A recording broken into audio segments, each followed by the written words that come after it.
30일 목요일 아침 하나님의 말씀을 묵상하는 시간입니다.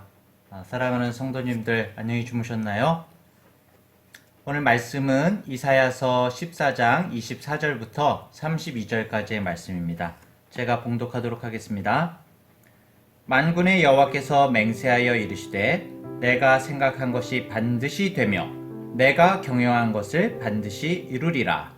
내가 아수르를 나의 땅에서 파하며 나의 산에서 그것을 짓밟으리니 그때 그의 멍에가 이스라엘에게서 떠나고 그의 짐이 그들의 어깨에서 벗어질 것이라.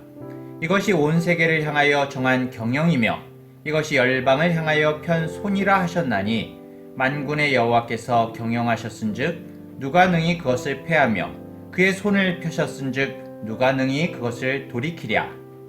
아하스 왕이 죽던 해에 이 경고가 임하니라. 블레셋 온 땅이여 너를 치던 막대기가 부러졌다고 기뻐하지 말라. 뱀의 뿌리에서는 독사가 나겠고 그의 열매는 날아다니는 불뱀이 되리라.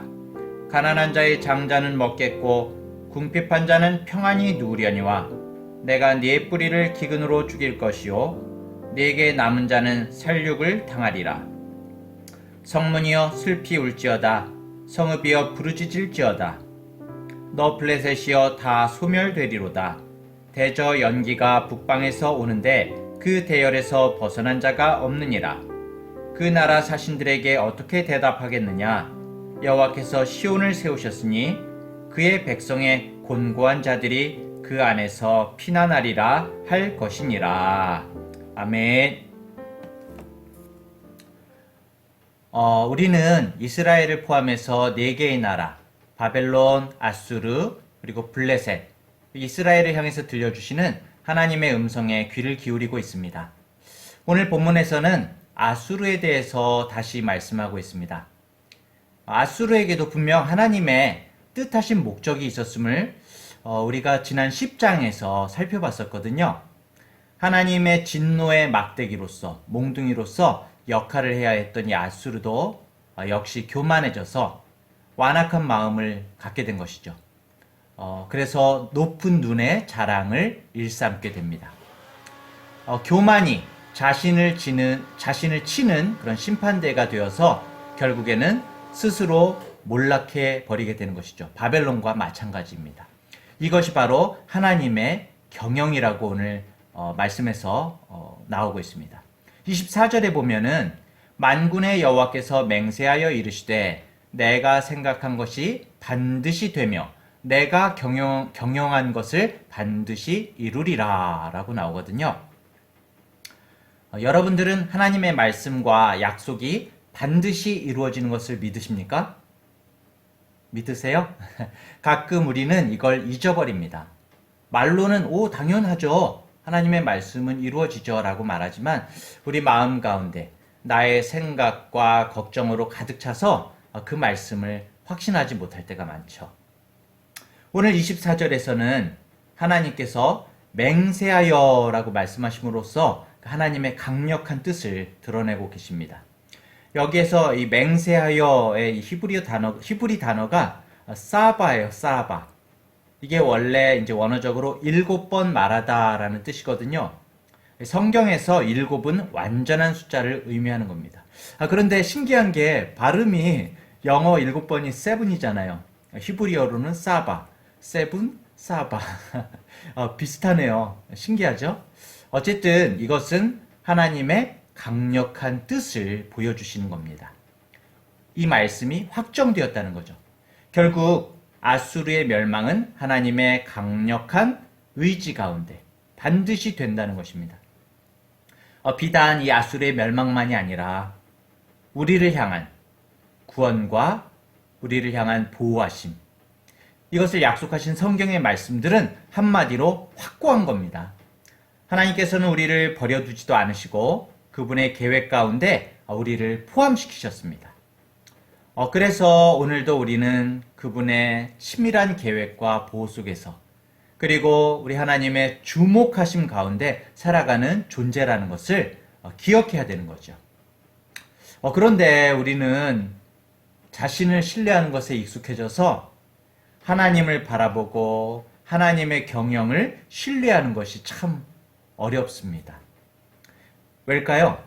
바로 하나님의 시간과 방법, 그리고 우리의 기대하는 시간과 방법이 다르기 때문이죠. 아수르의 멸망은 예언되었지만은 어떻게 됐죠? 성경에서 하나님께서는 아수르의 수도 니느웨의 회개를 촉구하기 위해서 우리가 잘 알듯이 누군가를 파견하십니다. 네, 요나를 보내시죠. 아수르의 회개로 인해서 심판이 어느 정도 유예가 됩니다. 요나서에서 요나가 하나님을 향해서 실망하는 모습이 우리와 많이 닮은 것 같죠? 우리 뜻대로 안 될 때 안타까워하는 그 모습이 말입니다. 어쨌든 그럼에도 하나님의 예언처럼 결국 아수르는 멸망하고 맙니다. 우리에게 요구되는 것은 요나처럼 자신의 작은 틀에서 하나님을 이해하는 것이 아니라 정말 깊고 오묘하신 하나님의 계획과 섭리를 이해하고 따라가는 성숙한 우리 그리스도인들이 되어야 한다는 것입니다. 14장의 네 번째 나라는 블레셋이지요. 블레셋. 유다를 집요하게 괴롭혔던 블레셋.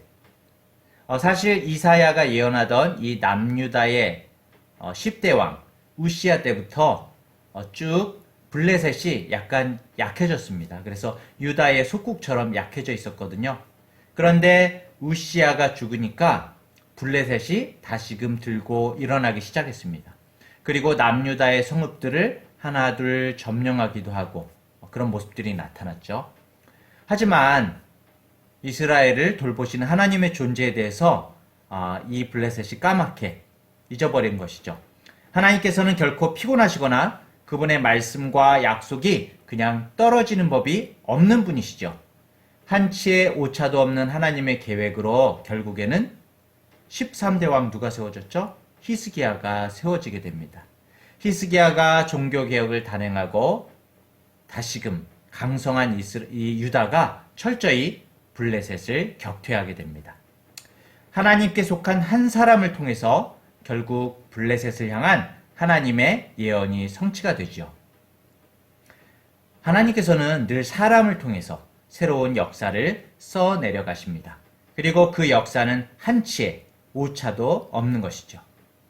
요셉을 통해서 이스라엘을 구하시는 하나님, 이집트의 노예살이를 하던 백성들을 위해서 모세를 준비시키신 하나님, 그리고 죄 가운데 신음하면서 죽음의 나락으로 빠지는 우리를 위해서 친히 십자가의 사건을 준비하신 하나님, 그리고 오늘도 우리를 위해서 놀라운 일들을 한치의 오차도 없이 진행하시는 하나님. 아수르와 블레셋의 멸망 속에서 바벨론 제국의 등장과 최종 멸망까지 모두가 하나님의 계획 속에서 이루어지고 있는 것입니다.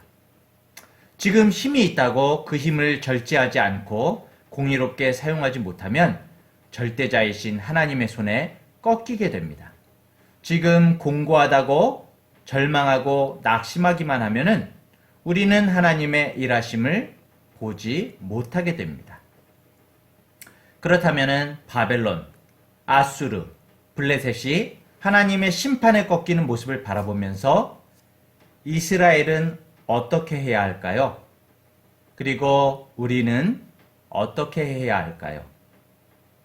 32절에 보면 그 나라 사신들에게 어떻게 대답하겠느냐? 여호와께서 시온을 세우셨으니 그의 백성의 곤고한 자들이 그 안에서 피난하리라 할 것이니라 라고 나와 있습니다. 결국에 우리 하나님께서는 결국 말씀을 신뢰하고 하나님을 도움으로 여기고 의지하는 모든 사람들을 굳게 세워주신다는 것입니다. 그리고 더불어서 우리가 바벨론, 아수르, 블레셋을 향한 이 심판의 메시지를 단지 심판으로만 여기지 말아야 됩니다. 심판의 메시지는 어서 죄악의 길에서 돌이키라는 하나님의 간절한 외침이기도 한 것이죠. 이 외침을 항상 기억하면서 주님 앞에서 한 걸음 한 걸음 걸어가는 우리 중앙대학교의 성도님들 되시기를 오늘도 축복합니다. 오늘의 기도 제목을 드립니다. 오늘은 중보할까요? 첫 번째로 남영인 집사님. 얼마 전에 교통사고 이후에 계속 몸이 안 좋고 회복 중이신데요. 그리고 우리 신미경 집사님. 넘어져서 다치셨었는데 마찬가지로 회복 중입니다. 우리 중보기도처럼 강한 것이 없죠. 주님 안에서 회복되게 하소서, 빨리 얼굴을 보고 재회하게 하소서 위해서 기도해 주시기 바라고요. 두 번째로 특별히 우리 교회의 청년들 정말 주님 안에서 참된 비전을 발견하고 이 험한 세상 가운데 말씀으로 걷게 하소서, 이 청년들을 위해서 기도하고요. 세 번째로는 이 아침 말씀 묵상이 온라인으로 시작됐는데 짧지만 하나님께서 기뻐 받으시고 진정한 기도를 올려드리는 시간이 되게 하소서 위해서 기도해 주시기 바랍니다. 제가 먼저 기도하고 그리고 같이 기도하시겠습니다.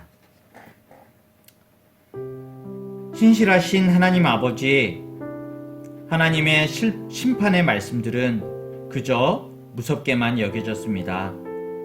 꺾으시고 멸하시겠다는 말씀 안에는 실상 어서 돌아오라는 하나님의 음성이 들어있음을 이제야 깨닫게 됩니다. 정말 피난처가 없는 이 시대, 곤고한 이 시대 가운데에 오늘날 우리 교회가 교만을 내려놓고 이 교회가 많은 사람들의 피난처가 되게 하여 주시고 교회된 우리 그리스도인들이 모든 곤고한 자들의 친구가 되게 하여 주시옵소서. 역사 속에서 하나님의 일하심을 보며 믿는 것과 아는 일에 더욱 성숙해져 가는 우리 모두가 되게 하여 주시옵소서. 오늘도 주님 안에 성령 충만하게 살기를 원합니다. 주님 도와주시옵소서. 예수님의 이름으로 기도합니다. 아멘.